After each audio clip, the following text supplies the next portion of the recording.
Hello students. Today we are going to start with a new chapter, our environment. We all love to be in the lap of nature, right? When you think about the word environment, what comes into your mind? There are certain things which come into your mind, isn't it? The birds flying freely in the blue sky, the green forest with pure air, the clean flowing water of the rivers and streams, animals roaming freely in the forest. These are all related to environment, isn't it? But this beautiful environment, what have we done to it now? The vehicle pollution.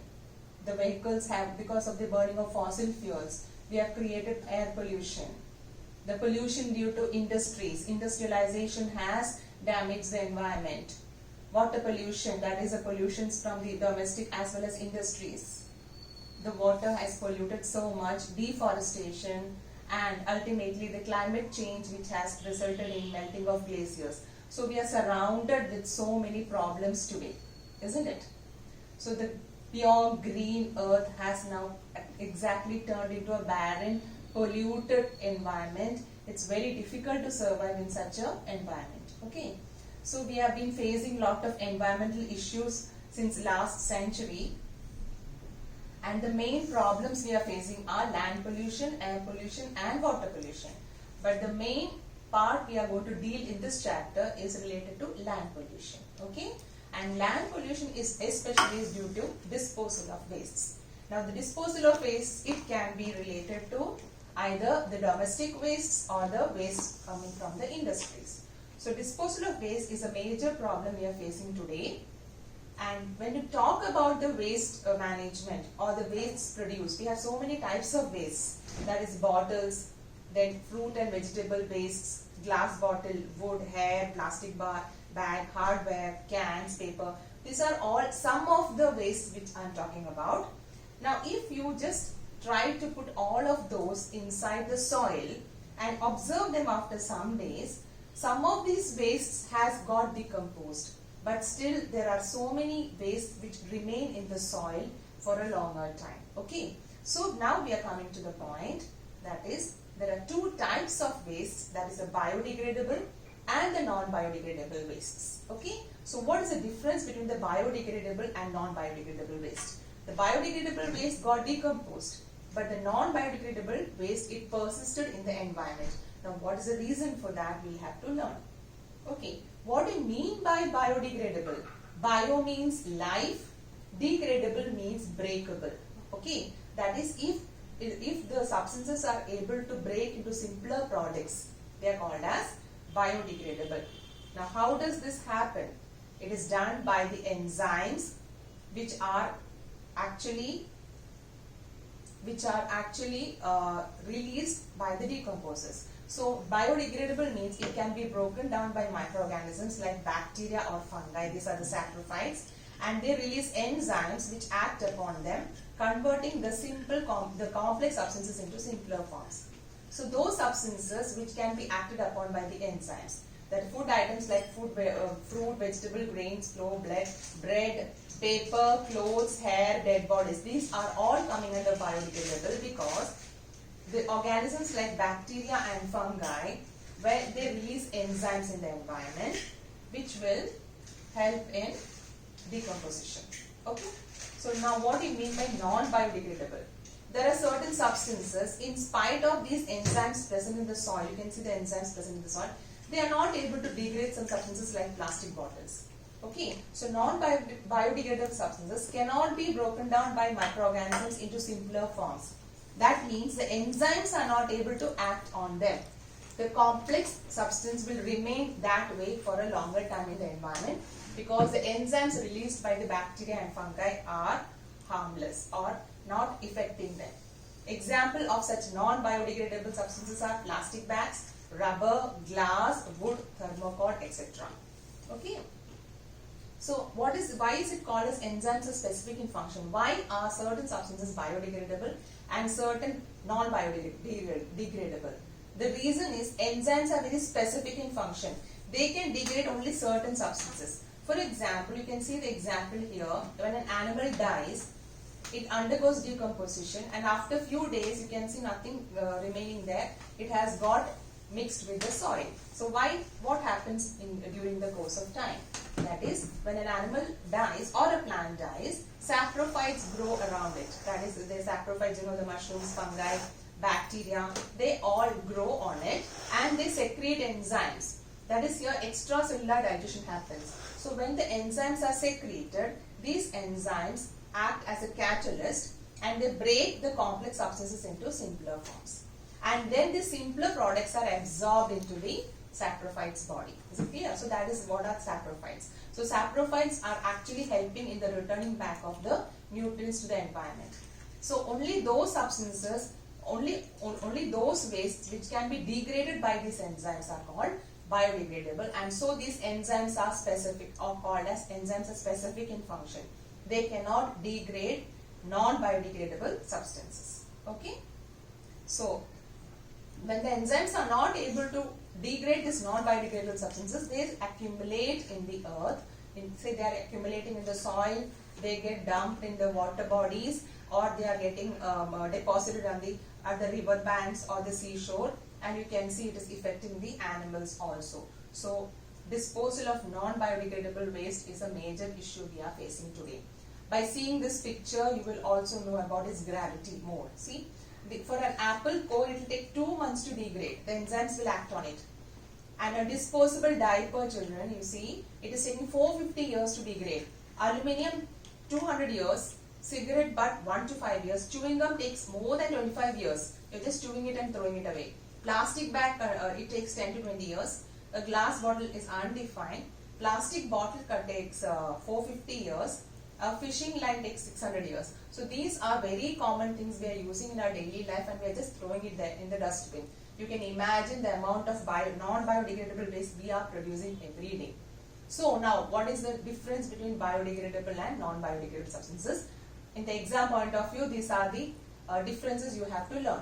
Can be broken down into simpler substances by microorganisms, and whereas non-biodegradable cannot be broken down into simpler substances by microorganisms. Second point, do not persist in the environment for a long time because enzymes act on it. They persist in the environment for a long time. Why? Enzymes are helpless, they cannot degrade it. It causes pollution if accumulates in large amounts. Here you have to remember, doesn't mean biodegradable substances do not cause pollution. It will cause pollution if it is accumulating in large amounts. It will cause smell, it will spread diseases. It is a pollutant if it is accumulating in large amount. But non-biodegradable substances, it will cause pollution even if it is in a small amount. And this one, biodegradable substance becomes a part of biogeochemical cycle. In 9th standard, you have learned how the elements return back to the environment. It is because of the decomposers. But non-biodegradable substances doesn't become a part of biogeochemical cycle because it is persisting in the environment since enzymes do not act on it. So any question asked, you can include these 4 points and you can give your answers. If these 4 value points are clear to you and you remember these 4 value points, any question related to these topics can be answered. And remember, children, remember all the examples also. They might give you examples of many substances and they may tell you to pick out the biodegradable and non-biodegradable substances. Vegetable, fruit, peels, cloth, paper, wood, animal excreta, these are all biodegradable. Whereas non-biodegradable include plastic, glass, thermocol, metal, rubber, e-waste, DDT, that is pesticides. These are all non-biodegradable substances. Remember to learn the examples also. So, because of this accumulation of non-biodegradable substances, even though our standard of living has increased, look at the condition of our environment now. It has become so much polluted. We need to take care of it in an urgent manner. Okay. So we have to think about the solid waste management. So if you look into the types of waste we are generating, there are different types of waste: municipal solid waste, agricultural waste, biomedical waste, industrial waste, and e-wastes. These are the types of waste which are produced. And maximum is, you can see the pyramid, from the pyramid you can understand the maximum waste produced is of the municipal solid waste. Okay, so the objective of the solid waste management should be to control, collect, process, dispose of solid waste in an economic way consistent with the public health protection. So this is the main objective of solid waste management, and it has been introduced and lot of studies and research has been going on in this. Okay. So if you see the composition of municipal solid waste in India, 50% of it is biodegradable, 20% is recyclable. That is, it's not non-biodegradable, but it is recyclable. You can recycle it and you can reduce the amount of waste. And the others are 22% inert and others are 8%. So if you try to manage this biodegradable and recyclable, you will have a lot of difference in the pollution of soil pollution. Okay. Solid waste collection in India primarily by the city municipality. This is what is happening today. What we are following today is, it is the municipality collects the solid waste. It is not segregated into any biodegradable or non-biodegradable. It is as such, it is being dumped into the landfills, and from there maybe the Raddiwala or the Kabadiwala will go and pick iron pieces, or they may pick the glass bottles, and they may pick the paper for recycling. This is what is going on because of non-segregation of waste. This is what is going on today. Okay. So how has it affected us? Because of this mismanagement, the plastic waste has caused lot of problems. See one example, in Mumbai 2005, the sewage line was clogged due to plastic bags. You all remember how the floods had created a havoc in Mumbai. And you know, it has affected the migratory birds also. Due to the consumption of contaminants, due to this pollution, it has reduced the number of migratory birds. And animals are dying on the streets due to the consumption of plastic bags, which blocks the food movement in their stomach. So these are all very grave issues we have to think about. So what are the main ways of municipal solid waste disposal methods? The main methods are landfilling, incineration and organic composting. Okay. See, among them, what do you mean by landfilling? So it's a low-lying area is selected, and all the waste is dumped in that low-lying area. You can see here. Okay. And when it gets filled up, when that low-lying area gets filled up, then you will be covering it with mud.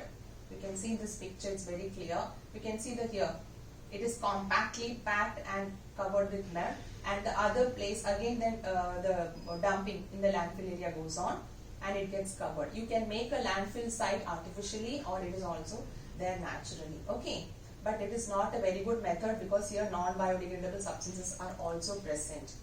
And another major issue is in landfill sites, you know, because of anaerobic respiration, anaerobic decomposition results in the formation of methane gas.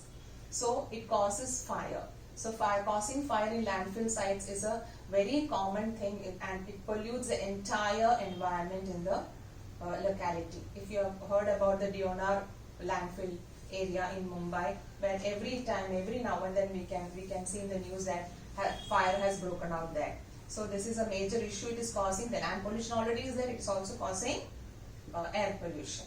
So if you are continuing with the landfill method, you see, by 2047, you will always go on needing more and more landfill, because the population increasing, the municipal solid waste is also going on increasing proportionally. So you can see the amount of landfill area will go on increase. Then proportionately the methane emissions will also increase. Methane is also one of the greenhouse gases, and this is a dangerous gas to inhale also. So you have to think about this problem. Incineration is a method where we are burning the waste together, and that heat is used for electric power generation. Incineration is adopted in developed countries because it's a very costly issue. It's a very costly method where you are using the heat of that heat to generate electricity by rotating the turbines. So this cannot be afforded in a place like India. So this cannot be adopted. So other ways what we can think about is recycling can be done. You can do composting, biogas. This is all you have learned in the lesson sources of energy in physics. So these are all non-conventional sources of energy. So you can adopt this method, which is affordable by a country like India. Another major thing which we in our lifestyle can adopt is reduce, the 3 R's, that is reduce, reuse and recycle. What do you mean by reduce? By reducing the consumer and industry can save natural resources and reduce waste management costs. You have to reduce the use of non-biodegradable materials. You can reuse the some things. Instead of putting in the dustbin, try to reuse. Large production companies such as electronic appliances and gadgets should establish the collection center where the damaged items can be repaired and reused. Instead of putting it in the dump yard, please reuse the things. It can be reused. Recycling, that is recycling turns materials that would otherwise become waste into valuable resources. Just as we give the paper for recycling, we can give other things like glasses, cans, etc. for recycling. Okay, so for following this recycling and reuse thing, you have to follow the segregation of wastes. That is, we have to maintain separate dustbins, one for the recycling, one for the organic for composting, the other for plastic. Okay, so if you are segregating the waste at its source at home itself, the major issue is solved.